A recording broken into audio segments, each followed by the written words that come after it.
Should you consolidate your retirement accounts? In this video, I go over the 6 pros and 2 cons of consolidating retirement accounts. Let's get started.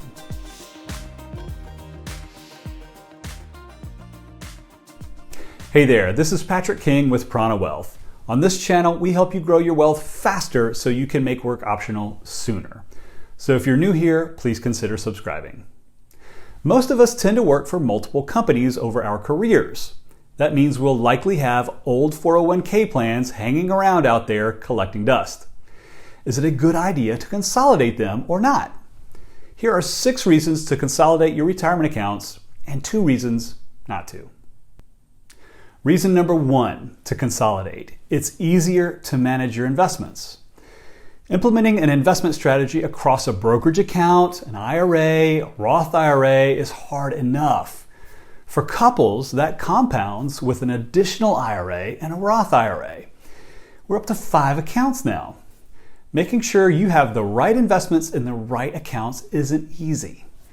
If one of you has multiple IRAs or 401ks, then you're making your investment management harder than it needs to be. In addition, you may also be paying more in account and transaction fees. Consolidating makes managing your investments easier. Reason number 2 to consolidate. Old 401k plans have limited investment options. It's hard to have a nuanced, truly diversified portfolio when there are only a few investments to choose from. By rolling your old 401k plan into an IRA, you'll then have an entire universe of stocks, bonds, mutual funds, and ETFs at your disposal. Sadly, not all 401k plans are good ones. I've seen plans with as few as a dozen investment options and entire asset classes were missing.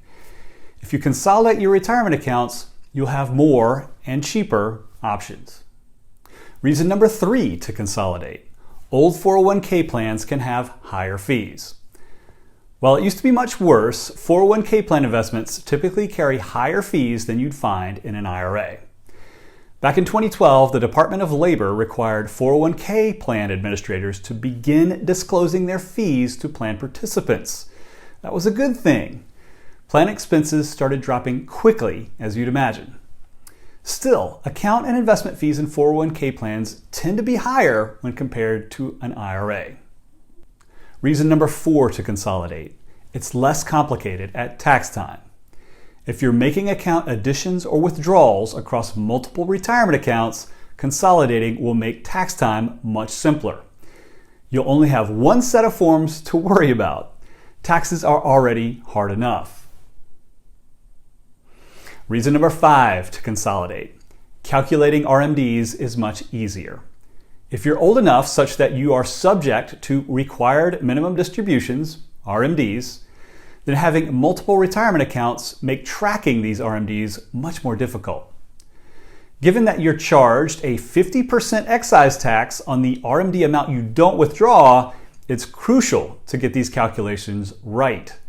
Consolidating gives you just one account to worry about and track. Reason number 6 to consolidate. You make your estate planning much easier. Not only are multiple accounts more difficult to track, having more accounts creates more work for your executor and heirs if that's important to you. In addition, each retirement account has its own separate beneficiary designation, making potential estate planning changes more difficult. I heard a story once where someone's ex inherited a very large retirement account because the beneficiary designations were never updated. So right now you might be leaning toward consolidating some of your retirement accounts. Let's go over a couple of reasons to consider not consolidating these accounts. Reason number 1 not to consolidate. Backdoor Roth IRA contributions are more complicated. If you're a high earner and have hit the income limitations for annual Roth IRA contributions, then the backdoor Roth IRA contribution strategy may still be there for you. However, if you roll your 401k into an IRA, then the tax treatment of these backdoor Roth IRA contributions becomes even more complicated and may make the entire process less advantageous. If you want to use this tactic every year to add funds to your Roth IRA, then consolidation may not be a good idea at this time. Reason number 2 not to consolidate. You may lose the ability to take a 401k loan. Taking a loan from your 401k isn't always the best idea, but I needed to include it on this list. If you're in a spot where you may need emergency cash and you need it for longer than the 60 days you're allowed for an IRA rollover, then this may be a consideration. In most cases, consolidating accounts tends to be the best move, but it's not always a cut and dried situation. If you're wondering if you should consolidate your retirement accounts, then visit us at pranawealth.com to set up a complimentary introduction call to see if we're potentially a good fit. We do still have the capacity to take on new clients. As a fee-only financial advisor in Atlanta, we can and do work virtually with clients all across the US. In the past, we've helped plenty of clients make their investments more efficient by consolidating their accounts, and we're here to help you whenever you're ready. Hey, if you found this video helpful, please help me grow my channel by liking this video and subscribing. Thank you so much for watching, and I'll see you soon.